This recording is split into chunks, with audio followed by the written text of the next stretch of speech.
Hello, everybody.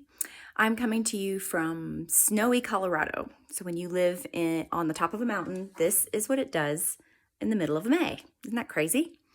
So today I want to continue with the Intimacy with God series, and this will be part 3.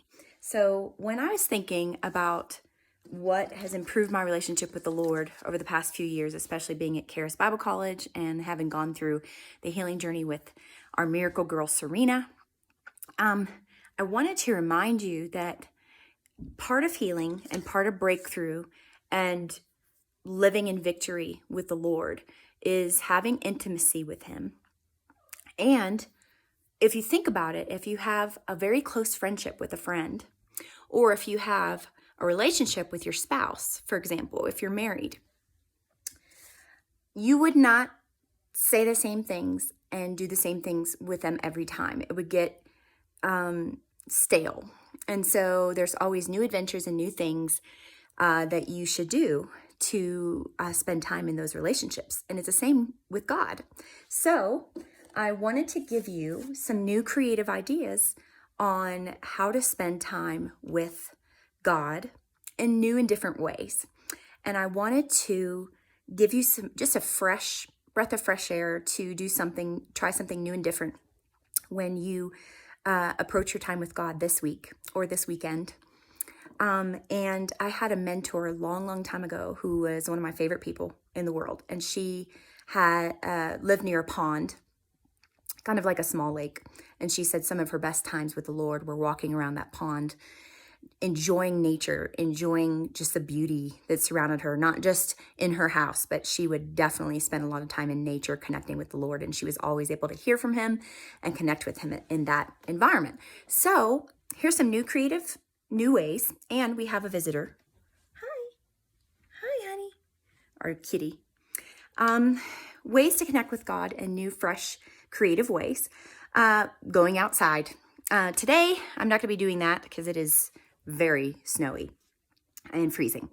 But what's crazy is this weekend it's supposed to go up to 70. So going outdoors, anywhere outdoors would be. Sometimes if I'm desperate, I literally take a walk down my street, and it makes such a big difference. Have coffee or tea with the Lord. Like literally, you could go to a coffee shop. You could go set out a tea set in your house, or have an extra coffee cup out and just say, Lord, I just want to have coffee with you. Or I just want to have tea with you. And you'd be surprised at how intimate it gets, close, and how it deepens your friendship. While you're in the shower, some of you may take really speedy showers, so this may not count. I like to take long showers. So I always talk to the Lord when I'm in the shower, or long drive, or any type of drive, putting worship music on. We love to put on long worship sets on YouTube. So whether it's a very long Bethel worship set, or Jesus Image Orlando, so many worship sets, Maverick City, Elevation. Yes, you have to be careful with the lyrics and make sure that they are full of faith and they're New Testament based. But we love to put like long sets on, whether they're an hour long, 45 minutes long, and just kind of soak in the presence of the Lord. And just you'd be surprised that when you worship and just continue and go on with your worship, how the Lord will speak to you and bless you. I'm a mom, as you know. And so I've had to get very creative with my alone time. How many of you have been moms or parents of young children where you literally are hiding in the bathroom just for 5 minutes of silence? I've been there. Sometimes I will put my headphones on or earbuds in, and I will put in either on my phone or on the computer, I'll put an ocean waves scene, like a nature scene. And I'll just be like, Lord, I'm going to the secret place. Something really calms me, even if it's chaotic in your home, or you're unable to go outside. YouTube is such a great option. They even have some ones that play hymns with nature scenes.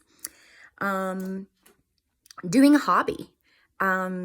Carrie Pickett just recently was teaching a class about the intimacy with God, and she said, some of you have been given a talent or an interest in a hobby, a passion, and you may not be making time to do that thing because you think, well, it's not productive. It's not winning souls for the kingdom. If it's like art or drawing or photography or dance or whatever it may be. A creative hobby. Carrie Pickett said this. It was phenomenal. She said, what if God gave you that specific hobby and made you good at that one thing so that he created you to be good at that just to spend time doing that with him? And I was like, whoa. Carrie Pickett's a good one to Google on YouTube. She has just amazing insight to how to have intimacy with the Lord. So doing a hobby, art, painting, photography, dance, whatever your passion is, you can actually do that and stay in communion with the Lord and talk to him and ask him questions and just enjoy that time with him. Some more are doing chores. Well, while you're doing your chores, turn it into talk time with the Lord. Talk and ask him questions and take time to listen, which really takes the mundane boringness out of chores. Going around making bold declarations, declarations of faith, declarations of healing. This can make you also feel closer to the Lord. Praying in tongues. This channel covers it a lot. It's phenomenal, amazing way to get closer to the Lord. Journaling, reading small parts of spiritual books, Christian books. YouVersion devotionals is an app called YouVersion that has amazing devotionals on it. I highly recommend any of Joseph Prince's ones. So Joseph Prince on YouVersion, the devotionals. Watching nature videos, sometimes when you do, and like even animals, seeing God's creation and just the beauty of it really connects you to God. We sometimes will do 4K travel videos, and we'll be like, wow, there's so many beautiful places. And I don't know, it just makes me feel like, God, you created this, and I feel closer to you. If you can't go outside, sometimes doing your devotions or sitting by a window just to observe the animals going by, and sitting by a window does wonders. Praying with your spouse, praying with your kids, or praying with a friend. Whatever close relationship you have, you can even be praying online, calling a prayer line. This will deepen your relationship with the Lord. Taking communion.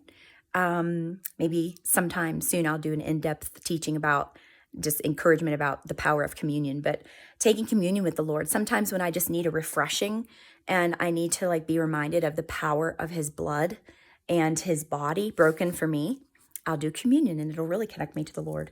Sometimes I'll go get food to go and eat in my car. Mom life, hashtag. And so I enjoy a good meal every once in a while from takeout if I have free time, which is sparingly, and just enjoying good food and just talking to the Lord. And then the last two I'm going to share are sharing your testimony of salvation with someone.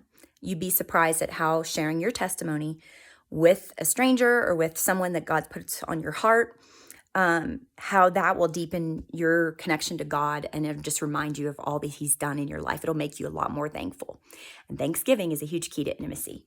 The last one I'm going to share today is serving people in need, whether that's serving in your local mission and your local food bank, anything to serve the less fortunate, to help in serving in your church, serving your local community.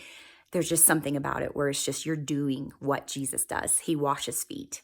And so when you're serving, it's just another way to say, this is me trying to be like you, Jesus, and you'd be amazed at how close you can get through doing that.